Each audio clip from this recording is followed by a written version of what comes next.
head and shoulders, M's and W's, rising wedge, falling wedge. These are chart patterns.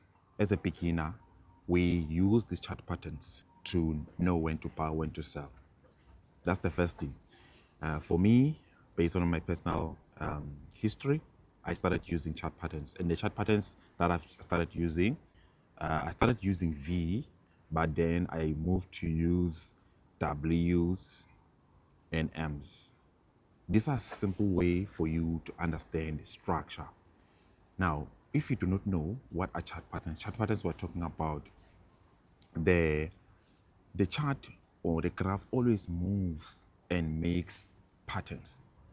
So we can use these patterns to predict the future price. Now, I want to make it simpler for beginners, advanced trade, and a pro trader, so that you understand where we get started and how do we even get to be a pro trader in trading the structure. Now, I've mentioned the structure, very important key here. Now, this chart, all right, this chart doesn't matter the asset. So we're just going to focus on the chart. Now, when we look at this chart, I've mentioned head and shoulders, which is something that you should avoid. Falling wedge, rising wedge, and all these chart patterns, just avoid as a beginner. Why I say this? I talked about structure. The market moves in waves. When it goes up, it moves in these waves, right? But the waves are not so clean or so clear as to knowing where you should buy, where you should exit, right? I can show you that, okay, this chart moved in this way.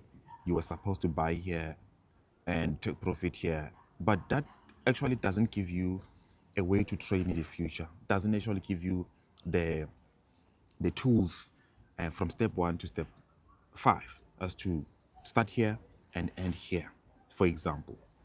So to be practical, if you're a beginner, you look for M's and W's. Keep it simple. You look for W to buy. You look for M to sell.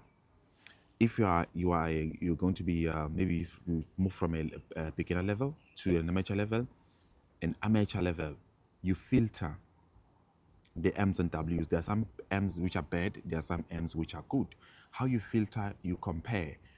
M's and W's are not the same, and they're not going to be so clean each and every time. The first thing, you have your period separator. Second thing, you have your, if you're looking for M's and W's, you must make sure that it's not inside here.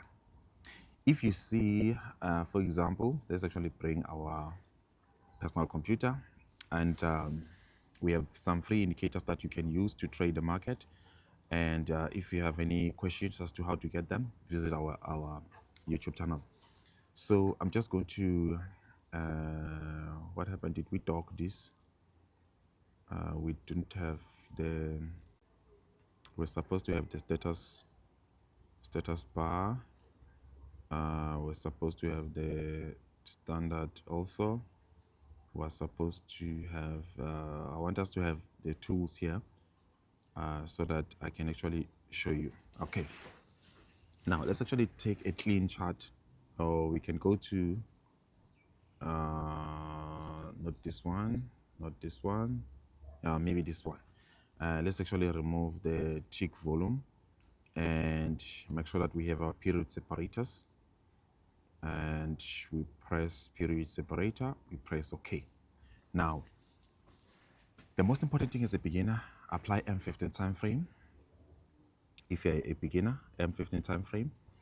Amateur trader, you apply M15 time frame, M5, M1, 3 time frames. Now, when you move to an advanced trader, you add H4. You add H4, you can also add daily time frame. Once you get to a pro level, you can add weekly, daily, and weekly. But the H4 now is going to be your alignment on structure when you mark your structure below price and above price.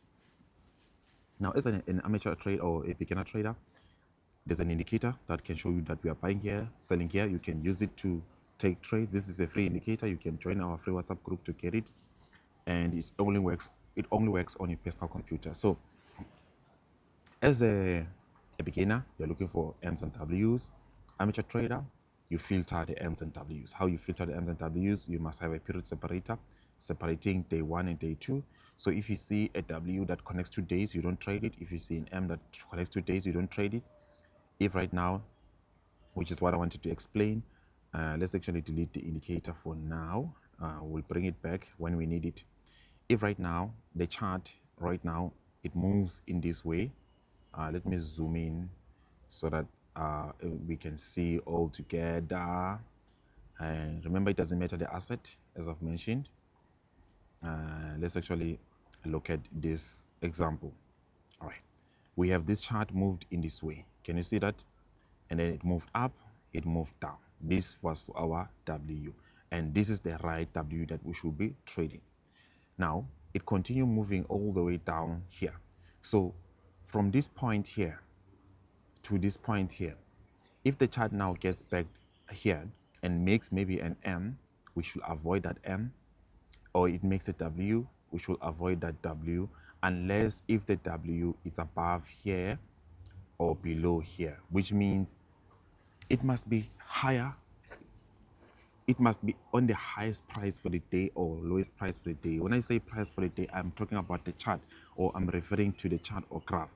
So if you see a W, for example, let's look for example. Let's look for examples. We're going to look for examples. So please stay with me as we are looking for examples. We can do this. All right, let's actually zoom in here. All right, I want to show you something. This is the price here, or the chart where it actually what made a 10 here. All right, then we this point and this point, then we have a small W, which is something this what we should avoid. So this is another filter to filter the bad M's and W's. And then another thing for us to filter the bad M's and W's is to make sure that we only focus on the M's and W's that are within the same day. And these M's and W's that we'll be trading, this is the good M that we should, W that we should look for. Now, let's actually identify a few things here. We have a space here, which we can put across. We have a space here, which we can put across. Then we have this, all right, point 1 and point 2 is well connected. Let me just do like this so that you can see this point here, below here, well connected. All right, so we take a buy here, exit is going to be here. I trust it makes sense. So this is another way for you to filter the bad M's and the good M's. Now, we have to also what we have to actually filter even more and more and more and more. All right, some M's which they have engulfing candlestick, especially this part that actually moves down, the last leg that actually moves down, these M's and W's are bad, so you should avoid them. For example, let's look for that example. I want to make an example, and please take note that we're not going to get these M's and W's each and every day. I wanted to make an example.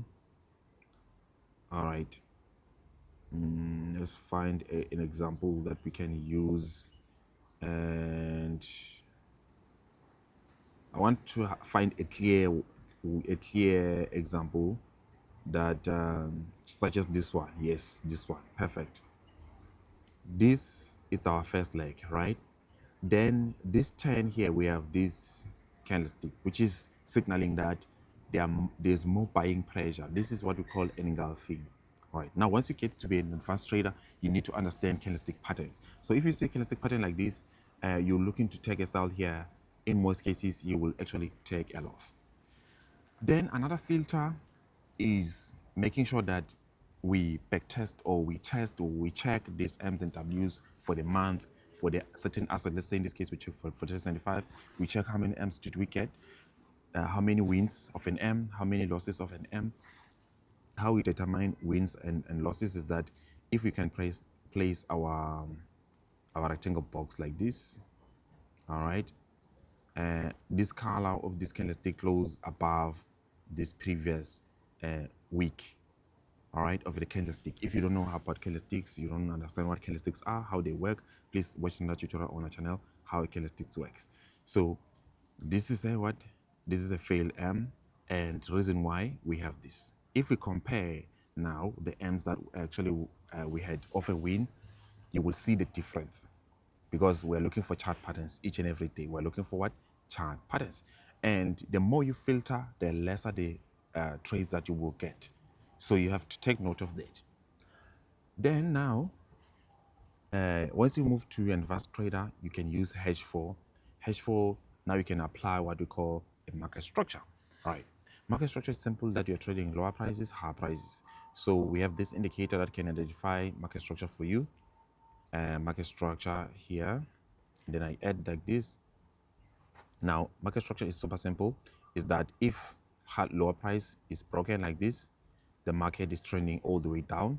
If we have a break, we can have a retest. So we're expecting to check what? To check sells in this area. But then we keep looking for these prices, all right, where we have resistance and support area. I trust you understand. And if you want to actually find out, let's say you are failing to use this high low prices, you can add indicator Ichimoku, just add it like that. If right now the chart or graph is below this color thing here, you only looking to take a sell using M15, M5, actually using M15 if you're using the H4. You use H4 plus M15. Now, if you apply the structure, you can be more precise, okay? Let's actually add a rectangle box here. Let me adjust this one here. Let's go to parameters. Let's keep it unfilled. And then we actually zoom in. And we go to M15. And here we were looking to take a sell. So you can use the indicator when it cross over here, you take a sell, stop loss bar there. Or if you don't prefer that, you can use the indicator that we have here. It will show you that we are selling or buying. Super simple indicator, and it can actually assist you to trade the market. You can go to M15, you can go to M5. Then let's actually zoom in here. You'll be able to see it actually showed that we actually we have a sell entry here. So some assets they work best, some assets they don't work best. So it's best for you to actually what? Confirm by going through the month, check, and compare.